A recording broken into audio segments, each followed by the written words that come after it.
The video I'm showing you this time is a small architectural detail where we'll just be concentrating on this part of this photograph. This was taken of St Mary's Church in Stow-on-the-Wold. So I'm just going to put that there for reference and just show you some tips and how to handle some architectural detail. Okay, what I'm doing is I'm looking at this part here, so I'd like to know where I'm going to put that main bit there and there. As usual, I'm using a watercolour pencil because this will wash out as I'm painting, so I'm not got to worry about it too much. Okay, so that's my main framework here that you're seeing, and like I say, I've got my lines drawn out so I know what I'm painting within and that it will go nicely in the mount when you're finished.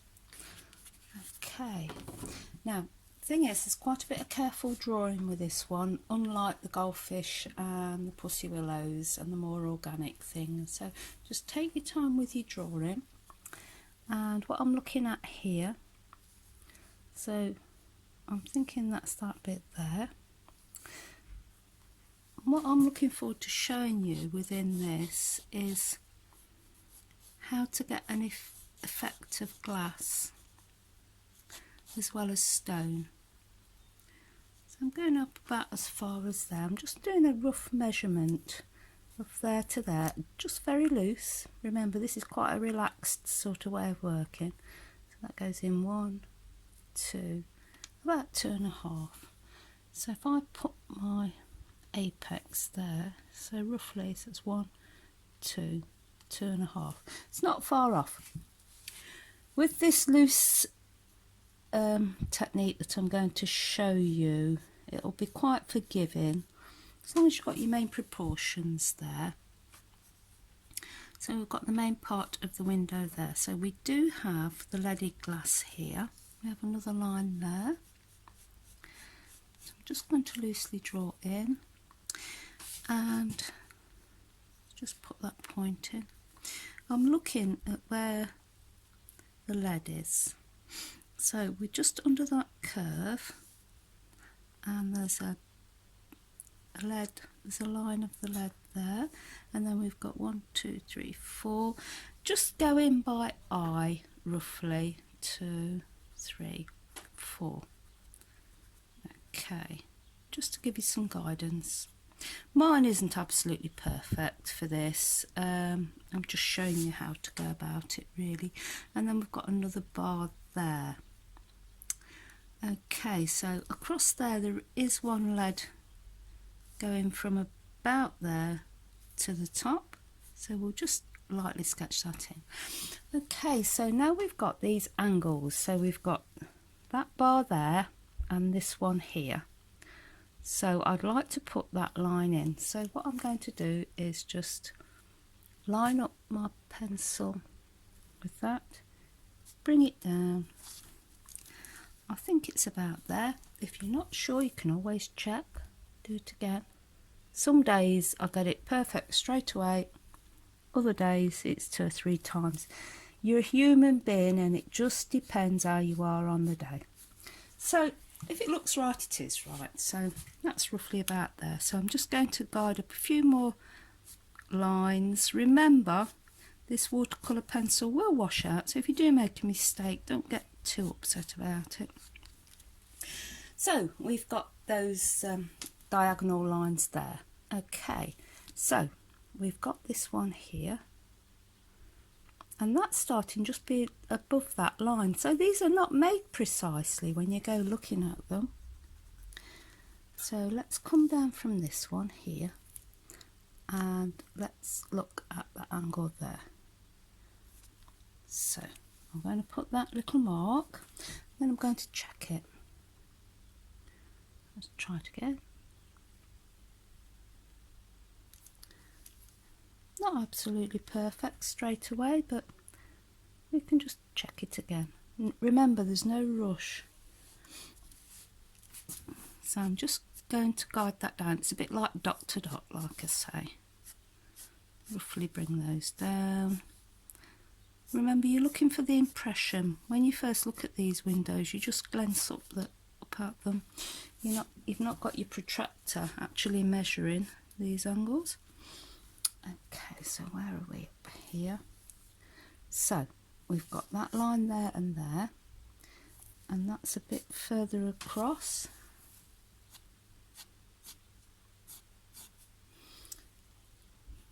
So that's that line there. Okay, now we've got this bit here, so what I'm going to do is go along there, and we've got that bit of stonework that's quite interesting. And what I'm putting in now is this, just following the shape again, from the stone up to there, coming out again there.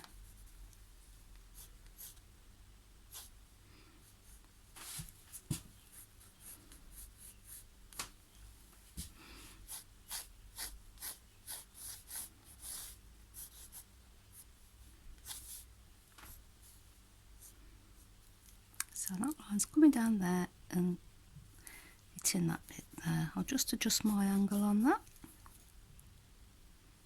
There we go. You see, my first one wasn't correct, but you've got to put a mark somewhere. So don't get too uptight if everything you do isn't perfect straight away. You need like a point to start with. Okay, so we've got this bit here. Now, one thing I do enjoy doing, I know this is rather subtle here, but let's just bring out that mortar line within the stone, and another one there.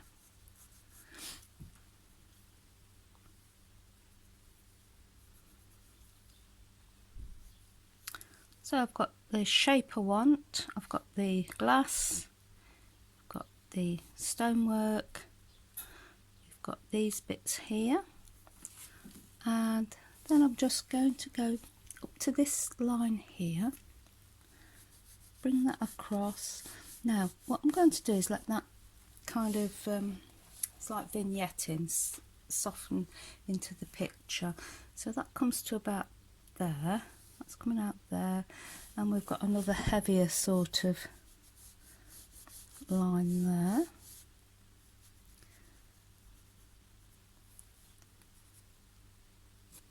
I'm just going to let that fade into the background. Okay, so once you're happy with your drawing,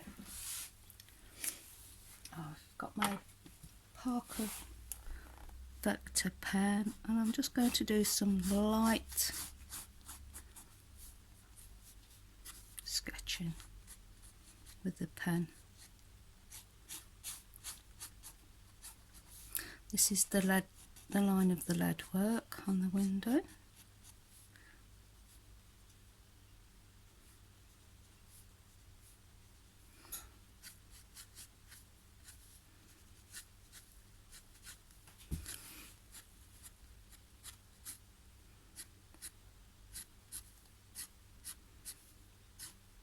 Notice I'm not aligning them all perfectly. I'm letting some of these lines be longer than others, just to soften the image.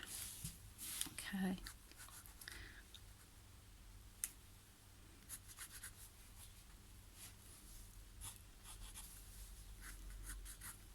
I rather like this little mark here. It goes round. It just shows the curve of where it's been carved. A bit more ink on that bit. We know it's quite dominant. And here's the mortar joints. Not too strong. Just a broken line there. Okay, that's enough pen work for now. I'm going to start with the Crayola crayons, and this one's called Apricot. It's out the 24 pack, and it's very useful colour for architecture. And as you can see, I'm just craying this. The texture of the booking for paper is catching just the top edge the crayons are lying on the high points, and so the watercolour will run in between, so giving us more of a texture.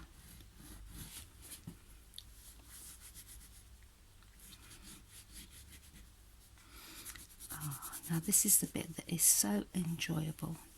Just get your crayon and circle round a bit, let it fade in and out for your texture of your stone. It's great for red bricks and all sorts of things like that. I'm just going to put a bit of a background there, and a little bit up there, not much.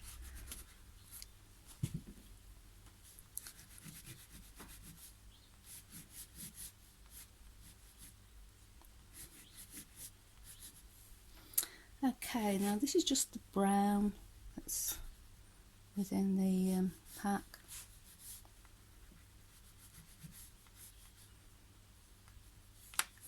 Just an overlay a bit there. See how it's catching the texture, it gets lovely texture. And then there is an orange, just to give a little warmth here and there. Remember, these crayons do blend when you're working with them, and you sometimes get these really warm bright spots within the stone that are so lovely. Don't worry too much about the darks, because when we start wetting it and the ink runs, that will run in between and give us that kind of moody darkness. Let's just put a little bit there. You sometimes get those bits there. Okay, so they're the crayons that you can see. Now I'm going to apply white crayon. You could use candle wax, and with this you just want to, we kind of get a reflection within the glass. These old leaded windows are at different angles, and some of them will look black and some of them reflect the light, and we do have a light bit there, so I'm just going to put a bit of wax there. Now this is the fun of this technique. You've done your hard work, you've done your drawing, and so what I'm going to do now, the reason I've just done half of the window is that you're not watching me doing the other half as well. That'll be from observation. So, and also it's rather nice when it fades in and out.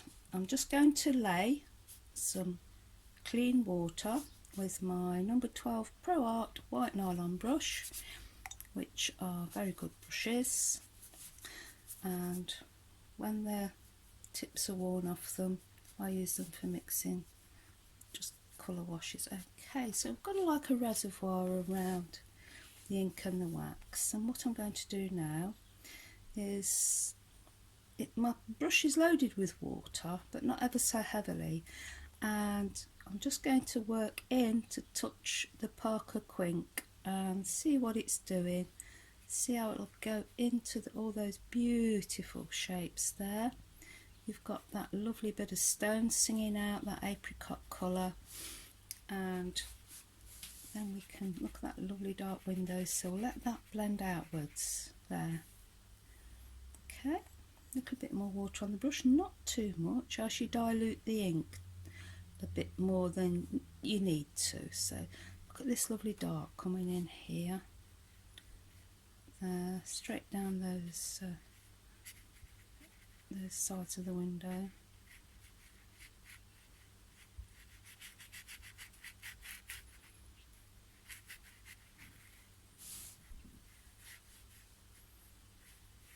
And there we are. What fun!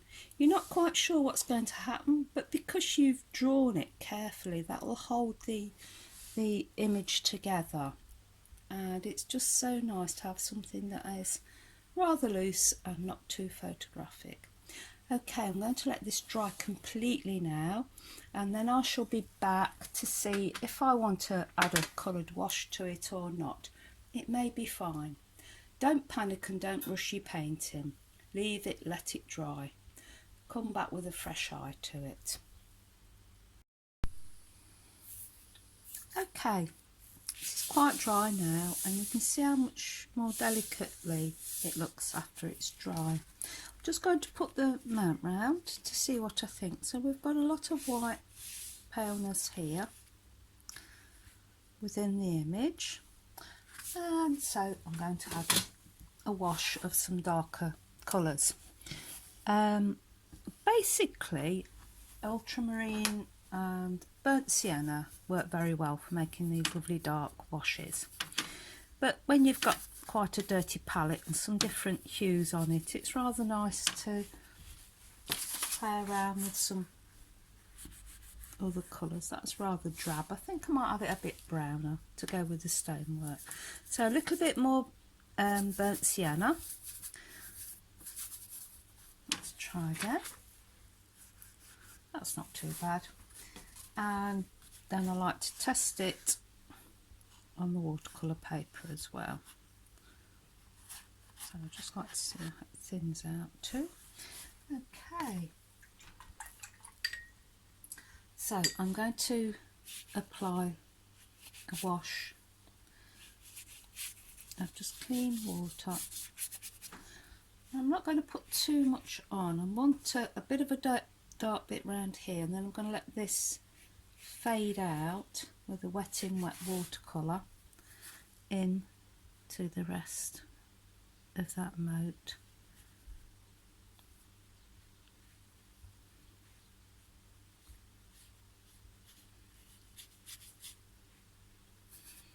So here you go, you get something far more distinctive showing up. A little bit, this is rather nice because you can just push the colour about, leave light areas, dark areas like the wood. Now we've still got this area here, that's nice and brown. This goes well with the warm colours of the stone. But when we come to the window, I feel like having it a little bit of a cooler, bluer tone. And so I've just added a little more ultramarine blue. Let's test that. That's more of a grey blue colour. Test on my watercolour paper. You know, sometimes if you're not quite sure, put it on and put it next to your picture to see if you're happy with it. It just helps with the decision making. Okay, so let's bring some, so you can see all the dark and light areas within this. These old panes of glass are, after they've been in for years and years, you kind of get, they're at different angles as the lead work that holds them. It just gets bent, and the, you know, the heat and the weather. So let's have a little bit of dark under there, dark under there.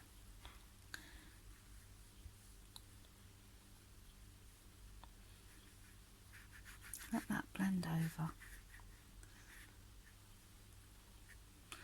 And some dark under, imagine there's some dark under there.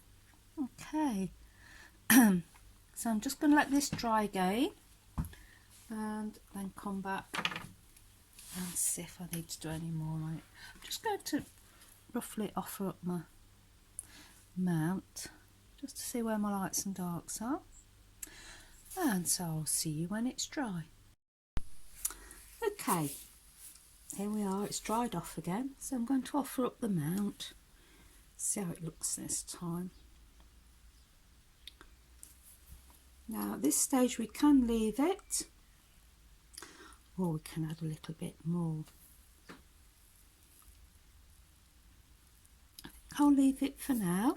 I'll leave it till tomorrow and then make my decision. That's a good way to judge your work.